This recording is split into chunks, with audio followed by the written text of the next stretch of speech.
कारगिल जय दिवस है। आज हमारा देश का प्रधानमंत्री जी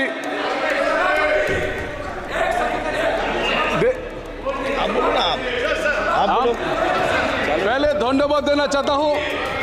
जहाँ देश का प्रधानमंत्री जी हमारा एक सेकेंड आप श्री राजेश रंजन जी, श्री राजेश रंजन जी। अध्यक्ष जी, सभापति महोदय बहुत बहुत धन्यवाद। मैं पहले कुछ वर्ल्ड इनक्वालिटी डेटाबेस का ताज़ा रिसर्च के मुताबिक भारत में असमानता अपने 100 साल शिखर से ऊपर पहुंच चुका है। भारत रिजर्व बैंक के गवर्नर रघुराजन कहते हैं कि भौतिक पूंजी पर जोर देने के साथ साथ मानवीय पूंजी के निर्माण पर ध्यान देने की ज़रूरत थी, जिसको नहीं दिया गया। आर्टिफिशियल इंटेलिजेंस की दुनिया का सामना करने के लिए तैयार हो सके, प्रथम फाउंडेशन की प्रकाशित रिपोर्ट 14 से 18 साल की उम्र वाली चौथाई बच्चे साधारण से लिखे हुए वाक भी नहीं पढ़ पाते हैं आज के इस हिंदुस्तान में। कोविड-19 की जगह के बाद स्वास्थ्य और एजुकेशन पर सबसे ज़्यादा यदि किसी को झटका लगा तो वो बच्चों को लगा है। दूसरी सबसे बड़ी बात यह है कि जो रिपोर्ट आई हुई है उसमें बहुत क्लियर है, यूपीए 2 से पीछे रह गए। क्या जीडीपी के हिस्से के रूप में लगभग 6% का घाटा, और उसके बाद मेक इन इंडिया में विफल होने के कारण राज्य के नेतृत्व वाले विकास मॉडल के बजाय सार्वजनिक निजी भागीदारी पीपी मॉडल पर जो निर्भर हुआ, नतीजा हुआ कि आज की स्थिति में लगभग शेयरों को भी आप देखिए, आरंभिक सार्वजनिक पेशकश 21,000 करोड़ रुपया थी, उनका जब आप निजी क्षेत्र में बिक्री या मोनेटाइजेशन शामिल करने के अनुमानित आंकड़ा देखिएगा तो 6 लाख करोड़ रुपया था। भारत के कार्यबल 20% ही औपचारिक रोजगार जुड़ा हुआ है।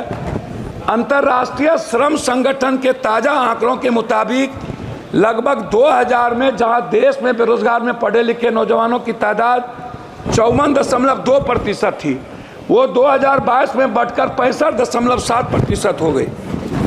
उस तरह दुनिया के कारखानों में तब्दील करने की जो मेक इन इंडिया की सबसे बड़ी बात थी, जिसमें 25 अरब डॉलर मोबाइल इलेक्ट्रॉनिक्स वाली कंपनियों को दिया गया भारत सरकार के द्वारा युवाओं को आगे बढ़ाने के लिए, जिसमें 1.3% भी, ये आंकड़ा मेरा नहीं है, ये आंकड़ा भारत सरकार का है। वो स्थिति इसमें पैदा हो गई कि हमने यूथ को आगे नहीं बढ़ा पाया। लगभग 40% श्रमिक किसी क्षेत्र में काम करते हैं और केवल 20% ही विनिर्माण नौकरियां या आईटी जैसी व्यावसायिक सेवा में काम करता है। ये जो मजदूर है 40%, 10 साल के अंदर इस पर कोई काम वर्तमान सरकार ने नहीं किया।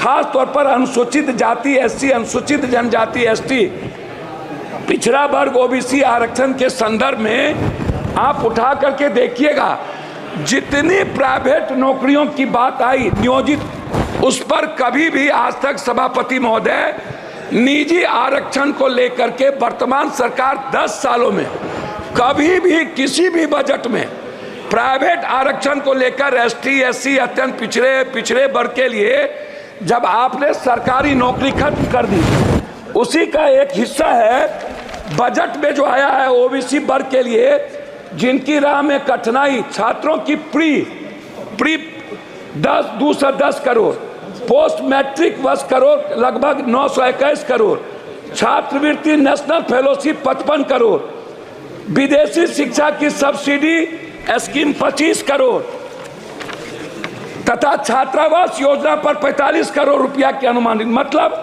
2024 के बजट अनुमान के पिछड़े वर्ग के छात्रों और अनुसूचित जनजाति की उच्च शिक्षा विकास के लिए योजना सरकार में बहुत कम घटा दिया एसटी एससी का और ओबीसी का। एक तरफ आप अत्यंत पिछड़ा ओबीसी एसटी एससी के आरक्षण को खत्म कर रहे हैं, एक तरफ उनकी इकोनॉमी को खत्म कर रहे हैं, विदेश जो ST SC OBC के बच्चे जा रहे थे उसके लगभग पैसे आपने 3 हिस्सा कम कर दिया। तो मेरा उसमें कहना बिल्कुल साफ है कि अध्यक्ष महोदय सबसे जो इम्पोर्टेंट था वो है, आप इसको समझने का प्रयास करिए, वो सबसे ज़्यादा है एजुकेशन, हेल्थ, नरेगा, विडो। मैं सभापति महोदय विडो के बारे में जो 6 पेंशन है, विधवा पेंशन है, वृद्धा पेंशन है, निःशक्त पेंशन है, मैं सरकार से जानना चाहूँगा ये 300 रुपया कब तक आप दोगे? 400 रुपया कब तक? क्या इस पेंशनधारी को 1000 से 2000 रुपया वृद्धा पेंशन को क्या नहीं बढ़ाना चाहिए? दूसरी चीज, नरेगा जिस पर मजदूर निर्भर है, मनरेगा की स्थिति को आपने कितना कम बजट दिया है, आप इसको देख लीजिए।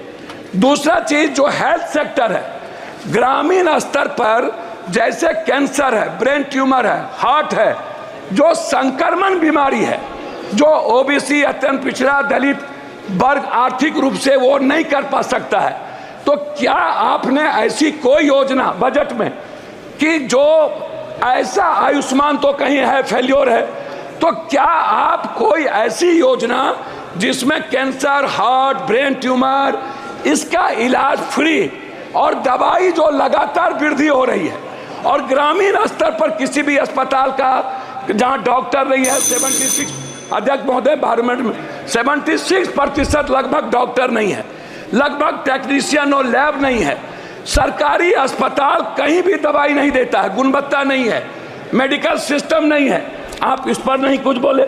मेरा सिर्फ आपसे अंत में कहना यह है कि आपने जाति जनगणना, मेरा कहना है कि अध्यक्ष महोदय कि जाति जनगणना के लेकर के आपकी क्या राय है, इस पर आप कभी चर्चा नहीं करते हैं। दूसरी चीज, आरक्षण को लेकर के OBC अत्यंत पिछड़ा जो JNU है, जो बड़े बड़े कॉलेजेस हैं, समाप्त कीजिए, समाप्त कीजिए। मैं बात कर रहा हूं अध्यक्ष महोदय, मैं अपनी बात सिर्फ करना चाहूंगा। अब मैं बात करूंगा कोसी, सीमांचल, पूर्णिया की। मेरा रिक्वेस्ट आपसे यह है कि पूर्णिया में IIT और IIM का हब, सीमांचल पूर्णिया में केंद्रीय विश्वविद्यालय, अखिल भारतीय आयुर्वेदिक संस्थान सहरसा में, आप समाप्त कीजिए। समाप्ति कर रहा हूं अपनी बात करके।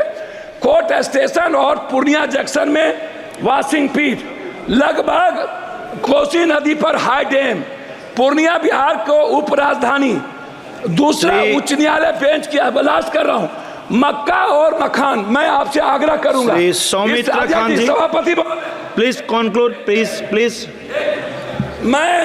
मैं बजट के लिए, मैं सभापति महोदय, बजट में फूड प्रोसेसिंग और डेयरी मिल्क, मक्का मखान के लिए मैं इस बजट में चाहूंगा कि बिहार को विशेष पैकेज के रूप में जितने बंद पड़े फैक्ट्री हैं, क्योंकि मजदूर बाहर जाते हैं 2.25 करोड़, इनके लिए कोई इंश्योरेंस नहीं है, किसी मजदूर का धन्यवाद, धन्यवाद, प्लीज धन्यवाद चेयरमैन सर। आज पहले कारगिल जय दिवस है। आज हमारा देश का प्रधानमंत्री जी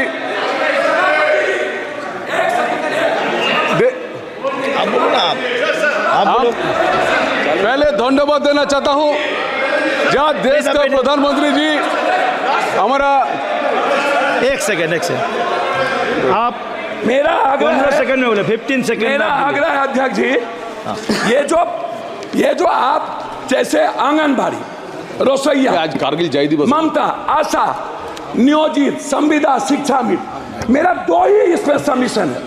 लगातार जैसे अग्निवीर के बारे में ये सवाल उठ रहा है, नियोजित, संविदा, शिक्षा मित्र जो उत्तर प्रदेश में है, इसके खिलाफ ये असमानता है टीचर के प्रति, ये असमानता है एजुकेशन और सम्मानजनक प्रति। Okay, thank you, thank you धन्यवाद सर। आज प्लीज कंक्लूड।